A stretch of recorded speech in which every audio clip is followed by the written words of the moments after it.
ரோட்டுக்கடை கார சட்னி பார்க்கலாம் வாங்க. இந்த கடை சட்னியை போட்டு ஊற்றி சாப்பிட்டா 4 இட்லி சாப்பிட்றவங்க கூட 2 இட்லி சாப்பிடுவாங்க.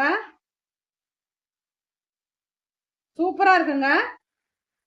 பாருங்க சாப்பிட்டான இட்லியில இந்த சட்னியை தொட்டு நல்லா பெரட்டி விடுங்க. சூப்பரா இருக்குங்க. இந்த சட்னி எப்படி பண்றது பார்க்கலாம் வாங்க. 4 பெரிய சைஸ் தக்காளி, 1 பெரிய வெங்காயம், 3 காஞ்ச மிளகா, 4 பல் பூண்டு. இதை அப்படியே பச்சையா அரைச்சி எடுத்துக்கணும். நல்லா இந்த மாதிரி நைஸா அரைச்சி எடுத்துக்கோங்க. இல்லைன்னா கொஞ்சம் கடுகு போட்டுக்கோங்க. கடுகு வந்து பொரிஞ்ச சமயத்துல ஒரு சொத்து கருவேப்பிலை, 2 காஞ்ச மிளகா நல்லா பொரிட்டோங்க. நம்ம அரைச்சி வச்சு தக்காளி பேஸ்ட் ஊற்றிக்கோங்க. தேவையான அளவு தண்ணி ஊற்றிக்கோங்க. கலரி விடுங்க.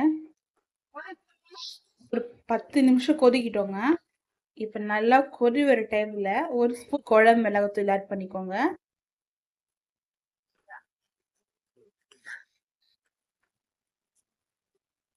உப்பு,